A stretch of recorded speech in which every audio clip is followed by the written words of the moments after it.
The turntable has become an instrument for the creation of new and exotic sounds not yet heard by the human ear, and in the hands of a capable turntablist, observe the killing.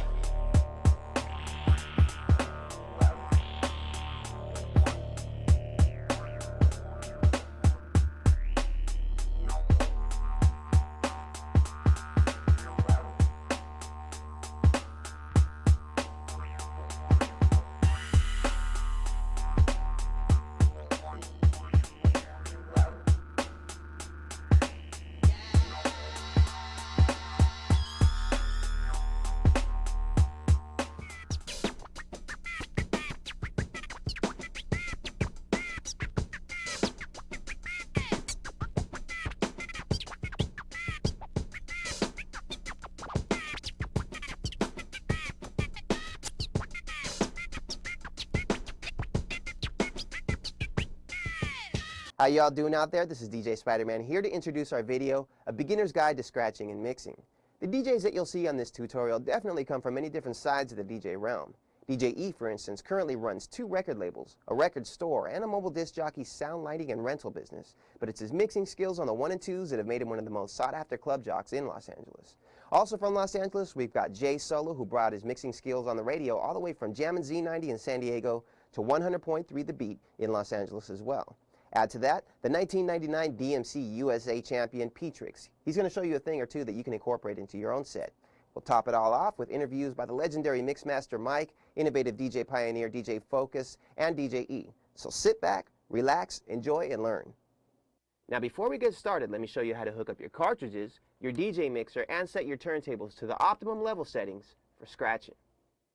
If your 1200 or 1210 is equipped with a voltage selector, you'll first want to set it to 110, the American Standard voltage. Next, we'll hook up the cartridge to the head shell, in this case a Stanton 500 AL, making sure all of the color terminals on the head shell match the colors on the cartridge. You also notice that on the top of the cartridge where the screws go in, that they're slotted. This is to allow the cartridge to be set to your own personal tastes. You can move it forward or towards the back of the head shell, but most turntablists find it works best to align the cartridge flush with the tip of the head shell. We'll then tighten the cartridge down. Now if you want more groove traction, you can also use a Concord style cartridge, which some DJs prefer. It's kind of nice that they're all one piece, but I think that 500 ALs and similar cartridges are the best to train on, because if you can learn to scratch on these, you can scratch using any cartridges. Next, we'll mount the head shell and cartridge assembly onto the tone arm by twisting this ring counterclockwise until it's snug but not over tightened. We'll then apply the tone arm weight to the tone arm, turning it counterclockwise. First, we'll balance the tone arm to what's called a 0 point. What we're looking for here is to have the tone arm perfectly and levelly suspended without touching anything.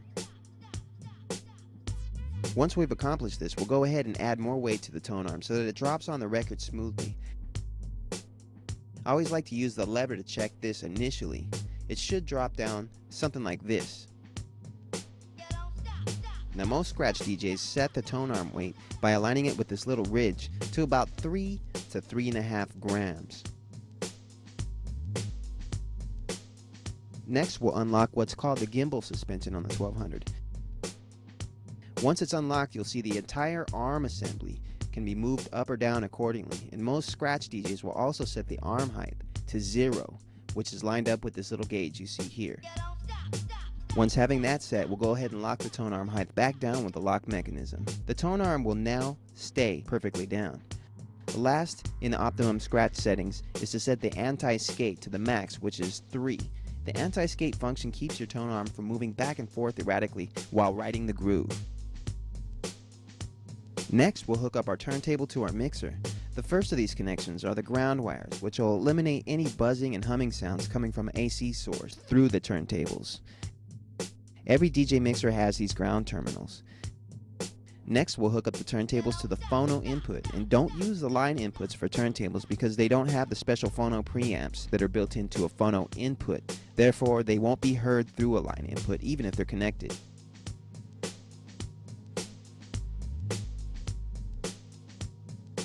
We'll then hook the master outs to our audio system, making sure all the way to make sure the right inputs are always red and the left are always white. This is called being in phase, and you'll know if you're not in phase if your sound system sounds kind of flangey. Last is to hook up the mixer's AC adapter, plug it into an AC outlet, and that's it. Yo, what's up? This is DJ E representing Funk Deluxe and Dynamic Tracks Records. And now that Spider-Man has shown you how to properly set up your DJ system, your needles, your turntables, and your mixer, I'm going to talk to you a little bit about the fundamental basics of scratching and mixing. Before we can talk about any particular scratch, we must first understand what is scratching. Scratching basically is a combination of moving the record that has a particular sound queued up on it with a crossfader, which is right here, to bring the signal in and out and cut it up to make a rhythm out of it. You can see that I have a record here that's queued up to a certain sound, and with the crossfader all the way to the right, you hear no sound whatsoever coming out. When I move the crossfader in the middle, the sound comes in. When I move it back out, the sound cuts off.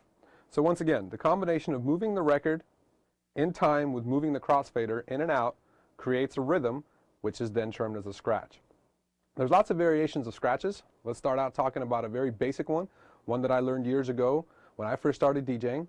At that time, we called it a monkey skip. A lot of other people referred to it as a chirp, and there's many other names for scratches out there. But we're not going to focus too much on terminology of what the names of these scratches are, more so on the technique of how to actually perform these. So once again, we have a record here on the left side, and it's queued up to a sound, one that's pretty familiar. A lot of DJs use this to scratch with. You hear it right there. And I'll show you how I can create a scratching rhythm using that sound and the crossfader. There's also other variations of this scratch. Once you've mastered the rhythm of being able to do this, you can throw in variation patterns like this. There's also what's called a churn.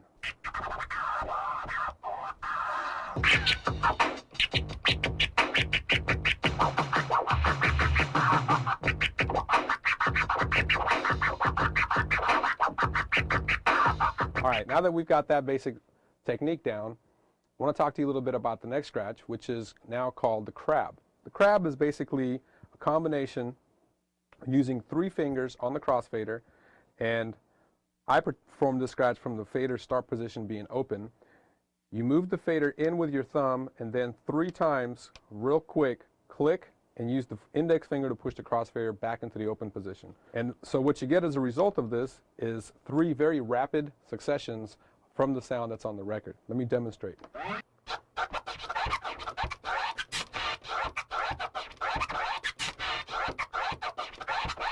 There's another variation of the scratch, which is actually a derivative of the crab, came a little bit before the crab, and also commonly referred to as a 2-click flare. Once again, this particular scratch, you want to start out with the crossfader being in the open position, but as opposed to the crab where we use 3 fingers, we only use 2, and that's our middle finger and the index finger along with the thumb. The way the scratch works is, once again, we use the thumb to click the crossfader in, then we do one quick little flip like that, and then once again use our index finger to push the crossfader back into the open position. Done quickly, it looks like this. Let me illustrate now what it sounds like with a sound.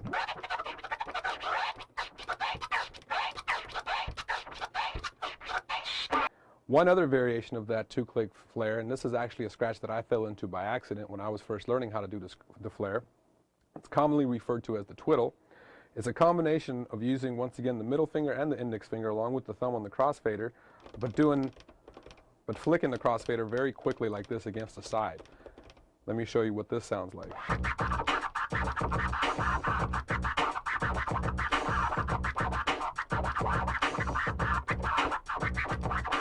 Right, the next scratch we're going to talk about is what's called a transform, also known as a rhythm scratch. This particular scratch can be done using either the crossfader or the phono line switch. Now, we haven't talked about the phono line switch yet, but let me tell you a little bit about it now. The phono line switch acts pretty much in the same vein that the crossfader does by bringing the sound in or out. You see, when I click the switch to the line, I get absolutely no sound from my record. When I bring it back into the phono mode, I get my sound coming back. So basically, pretty much like we described using the crossfader in the beginning, you can use the phono to line switch to do the exact same thing. This can be useful when you're performing fast and furious scratches, such as the monkey skip that we've already talked about, or this particular scratch called the transform. Let me this time illustrate a little bit about how this is done.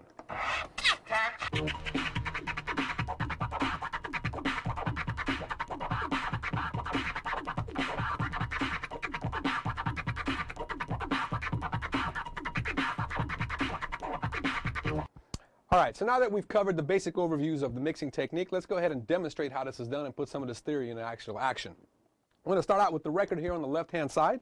Picked a nice little house tune here. I'm going to start it off somewhere near the beginning here. Let this thing play. Pick up our headphones, and what we're going to do now is what's called cueing. Cueing is the act of listening to the record we're getting ready to play and matching up the speeds and the beats of this one with that. Put the record on here. And before we start, remember what I said in the beginning about EQ. I'm going to take the bass on this equalizer, I'm going to cut it all the way down. Once again, to achieve that smoothness, so that when I come in this mix, I'm not abrupt and the mix doesn't sound all off and crazy. So this record is considerably slower than this one. I'm going to need to speed it up using my pitch control to match the beats of that one. And what I'm doing now is effectively I'm splitting up my hearing. My left ear is listening to this, while my right ear is listening to the speaker over here on what's being played on the left side. This is the hardest part about mixing, and that one that takes the most practice and time to learn. However, once you get it, you can mix like a pro.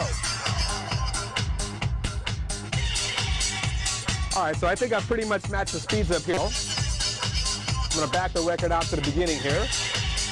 Find my cue point. My cue point is where I'm gonna come into the mix. Usually that's the very first kick drum of the very first measure of the record, also known as a downbeat. See me here bobbing my head, kind of moving my body a little bit. That helps a lot, because your body can help you find that groove, find that mix, let you ride it out.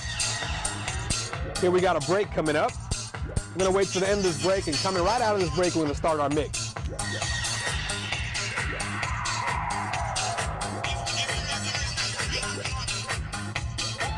Here we go, we're getting ready to finish out here this break. Make sure everything's nice and matched up here on our levels. And here we go.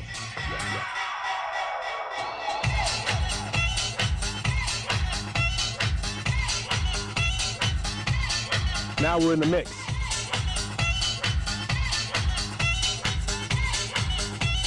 Both records are playing at the same time. It's audible on the speaker system. You're seeing me make fine-tune adjustments here using my hands to speed this up a little bit by twisting the nipple on the turntable. If it starts to drift a little bit too fast, I can always slow it down by gently rubbing my fingers here against the platter. Meanwhile, I'm constantly making adjustments to my pitch control to get closer to what we call locking in the groove, basically letting both records ride for an infinite amount of time, staying on beat. I'm going to move the crossfader into the middle here, which basically means that we have full volume on both sides. And now I'm going to get ready to make the transition over to our new record. I'm going to do this by lowering the bass of this one and bringing up the bass on the right side. Meanwhile, you see my ears still on the headphones, keeping track of what's really going on, making sure I'm still on beat.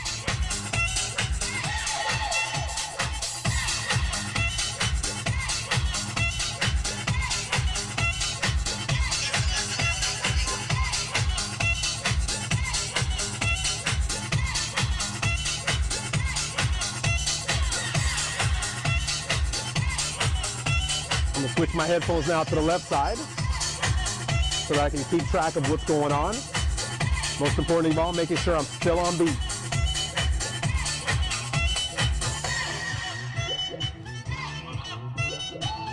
We've got both breaks going at the same time. The bass is cut all the way down here on the right.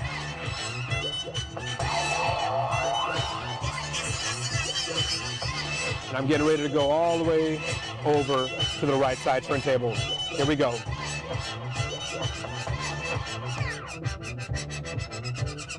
And I'm done in the mix. See, like I was saying before, practice makes perfect. If you practice these techniques, apply the principles of EQs, levels, the smooth crossfade control, and splitting up your hearing, keeping your earphones on so you can make sure you're still on beat. Even after the initial mix is started, you can mix all night long just like the pros.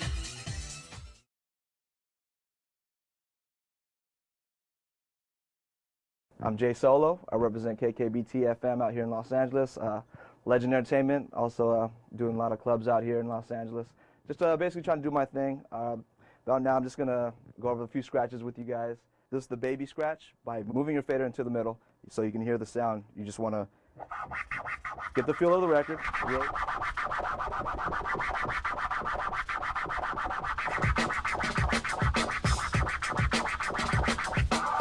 The next scratch I'm going to show you is the military scratch by moving the fader back to the middle to make the sound and cutting it back off by moving it to the right.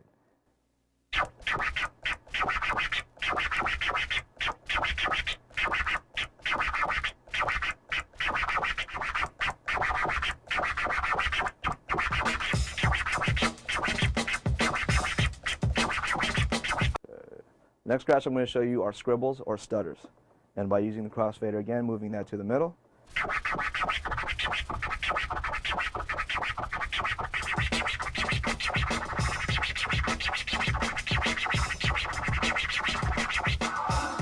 Now the next scratch I'm going to use the up and down faders. It's basically the same as using the crossfader, but for me it's more easier if I did it with the up and down fader. I have more control over it.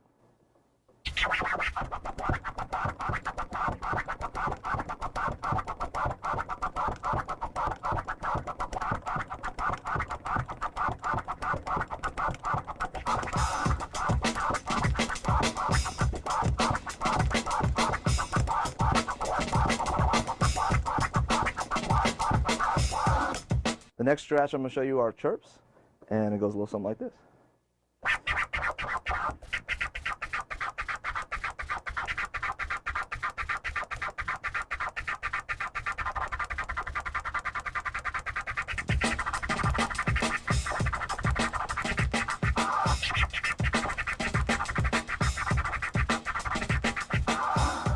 The next scratch I'm going to show you is called the flare scratch. It's one of the more recent scratches and it's one of the most popular scratches around.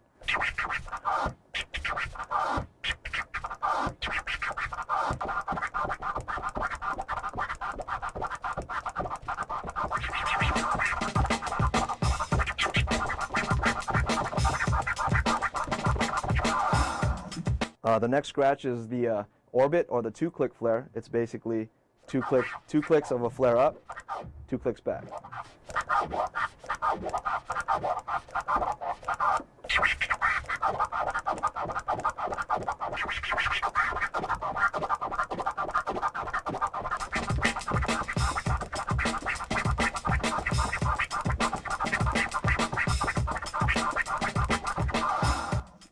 You can practice combinations of your favorite scratches to create your own style, like you see Jay Solo doing here, rocking it freestyle.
This is P-Trix, represent IF2 Immortal Fader Fighters, the 1999 DMC USA champion. And we're just gonna do little like basic scratches to complex scratches that's going on today. Just gonna show you how to do it. Okay, like the first scratch that was pretty much invented was just pretty much moving the record back and forth with which we call the baby scratch, which is just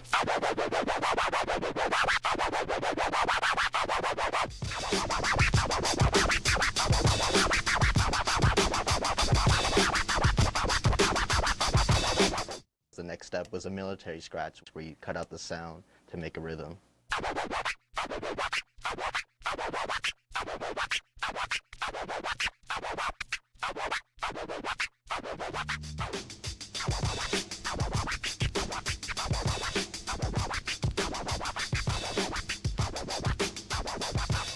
Like the next scratch pretty much is like the jab scratch. Okay, the jab scratch is just the forward motion of the record. So you just take the sample and you cut off the reverse sound.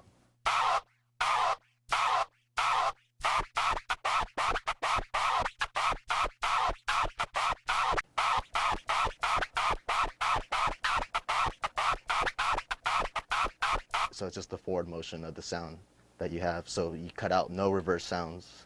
Once again, I'll show it again. And everything I'm doing is reverse. So if you're gonna do it the normal, this is what you call hamster. If you want to do it the regular way, would be.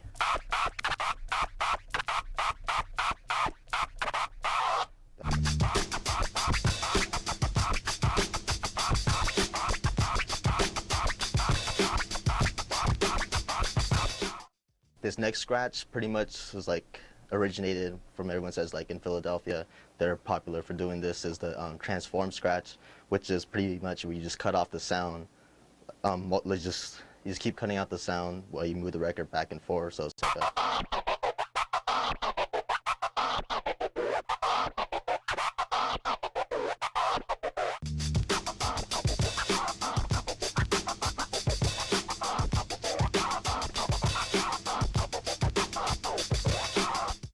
a scratch that was really popular back then was a chirp scratch. I guess they named it like because it sounds like the sound of a bird chirping. You get the very beginning of the forward motion, and you cut out the middle, and you get the very end of the reverse motion. It's hard to get at first, but then this is what it sounds like once you got it.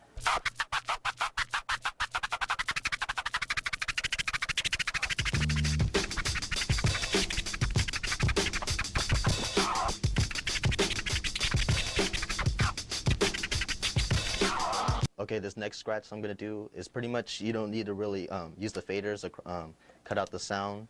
It's pretty much a record movement scratch. It's called the tear scratch, where you just pause in between. So you kind of stutter when you move. It's like.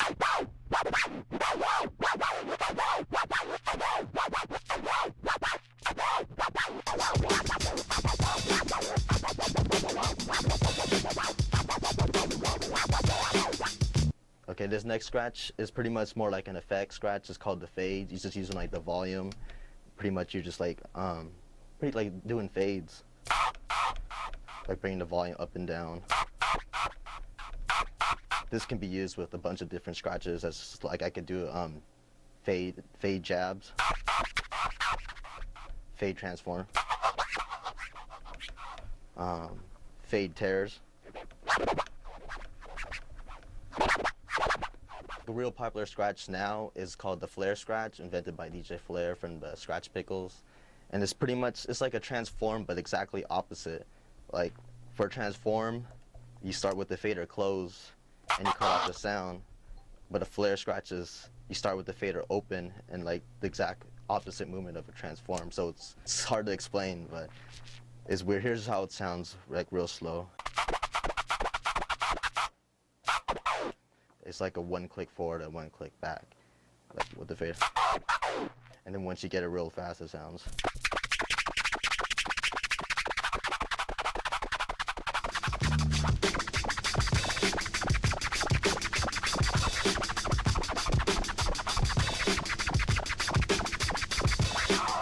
This next scratch is like a variation of the flare. It's called the orbit. It's pretty much a 2-click flare, which is like exactly the same thing as a flare, except 2 clicks forward and 2 back. So it'll sound like this.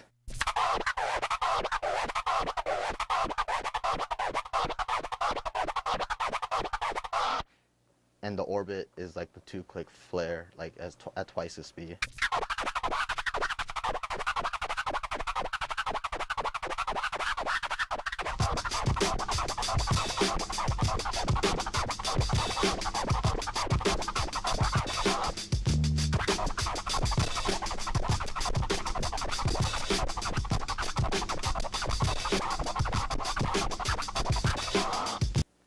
This next scratch is called the Crab. It was invented by, I believe, Qbert and DJ Disc from the Scratch Pickles. It's pretty much like an illusion scratch where you just cut off all the sound using all your fingers on your hand. What you'd want to do is put pressure with your thumb, like towards sound, where sound would come in, and you want your fingers just to come and like hit the fader. So it's like actually transforming really fast, like 4 in 1.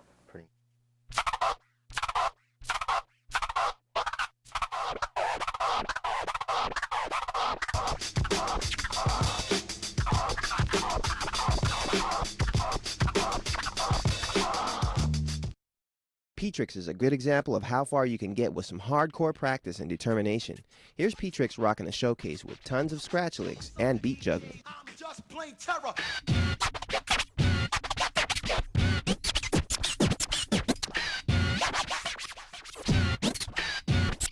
I'm just plain terror.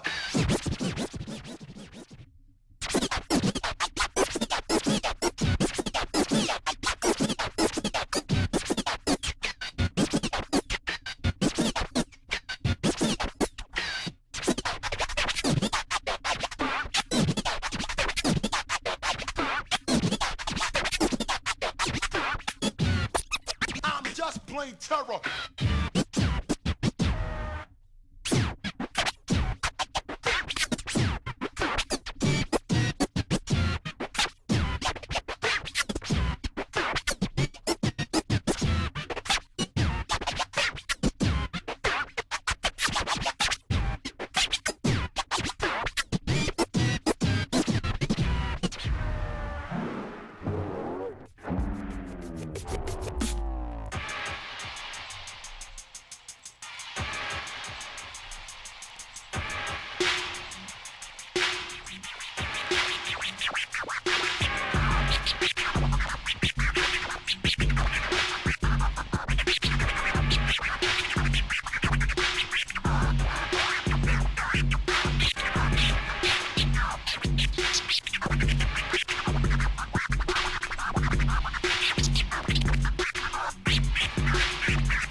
Bust it.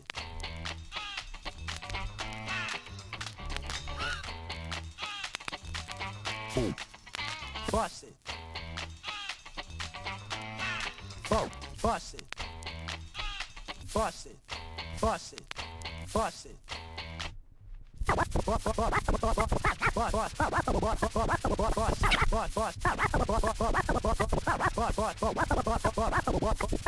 Bust it.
And now let's get some quick tips with a DJ that's toured the world, DJ Swamp.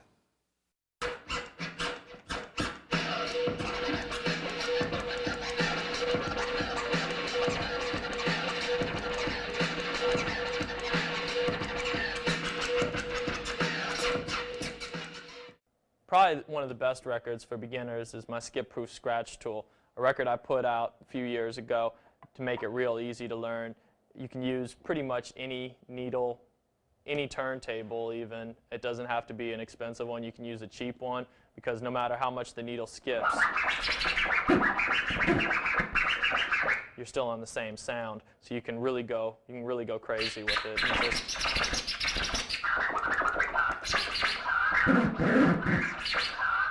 Another good record for practicing that's great for beginners is the Never Ending Breakbeats record that I put together, where most of the time a record works its way in towards the center, but this is a series of lock grooves where I timed the beat out so that the beats would just keep playing.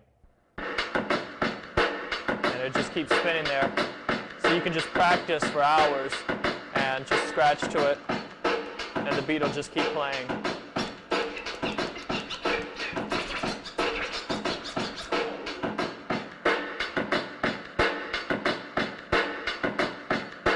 And there's over 200 beats on it to pick from, so if you get bored of practicing with one, you can just go to the other. And what's great for mixing is that once you find the tempo of the record that you're mixing it with, you can jump through each beat and they're all timed out perfectly. So you can just keep jumping through beats that you're mixing with your song. Cool scratch you can work on after you get past the basics. It's kind of jumping around through syllables of words, like this one.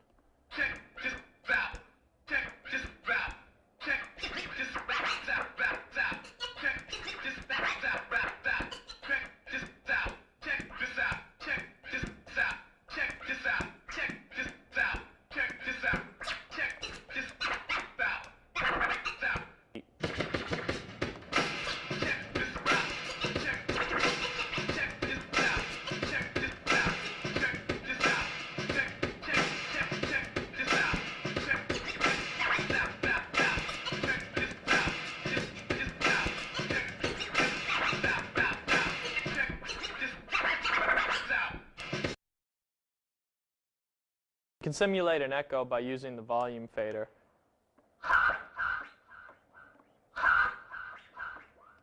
And you can do them in reverse.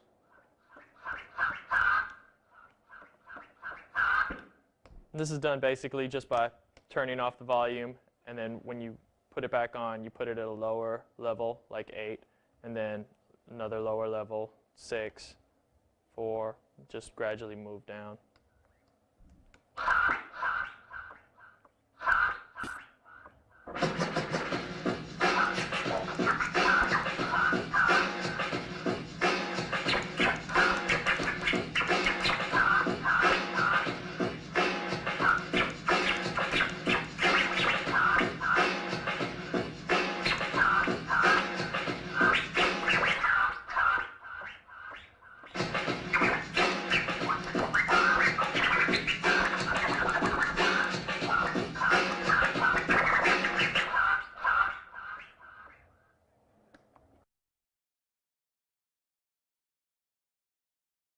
Tones can be a lot of fun to scratch because you can come up with your own original melodies with the speed of the turntable.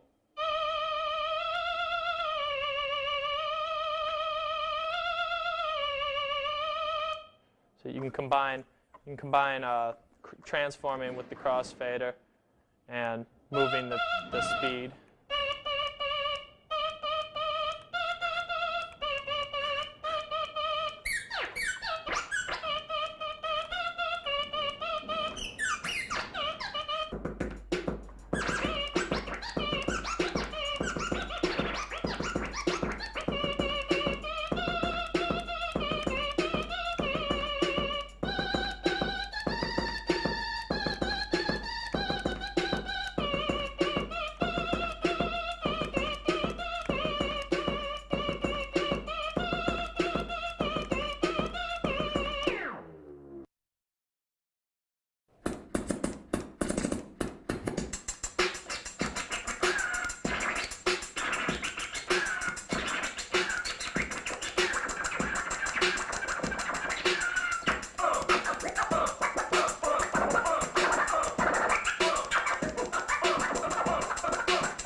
to get into the study of different types of music instead of just like trying to like gain knowledge or inspiration off of just like hip hop and just scratching within itself. Just get into like listening to jazz, blues, rock, you know.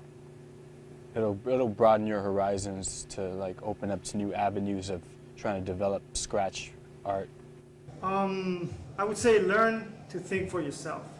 The videos, it's abundant, you know, all the battle videos, so you can pick it up and watch them, and you'll naturally get influenced by that, because we learn by example and comparison, you know. So you pick up a video, that's the example, the comparison is yourself, you know. So you learn off of that, but if you don't know how to think for yourself, then you're just gonna be a little clone or something, you know. And with time, as you evolve and mature, you know, you can break away from that. But if you're aware of it when you're just starting off, then you'll progress at a faster rate. Practice, practice, and more practice.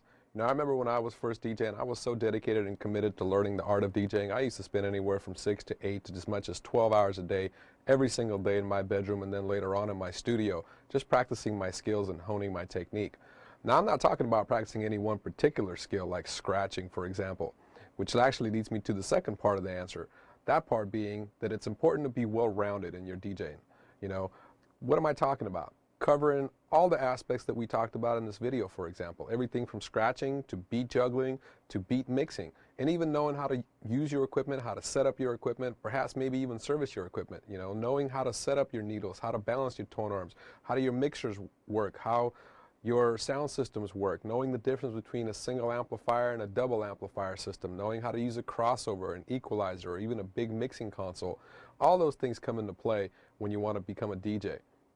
The third part of the answer would be particularly aimed at DJs that are into playing for nightclubs or parties, events, any kind of undergrounds or raves if you're into the dance music. The most important part to remember when doing that sort of a DJing is that you're there to entertain the crowd. What that means is that people's taste, their likes and dislikes must be placed first and above your own. You got to remember that you're there to entertain them. And in fact, you're probably going to be even getting paid to entertain them, which makes it double important. If that means you got to put your own personal tastes and preferences aside for that particular moment so that the people that paid to come in and see you and have a good time and listening to what you're doing, then so be it. And if you can learn how to enjoy that part of the DJing aspect, instead of only focusing on the stuff that you want to do and showing off your technical skills on the turntables, then in my estimation and my experience, you've reached the ultimate epitome of being a well-rounded professional DJ. Well, there you have it. Thanks for joining us on our tour of the fundamentals of scratching and mixing. I hope all you beginners out there get some great information today that'll definitely help take your skills to the next level. And remember, like anything else you want to do well, it just takes practice. But you know you can do it. So until next time, this is Richard Spider Bonin saying practice and conquer. Peace.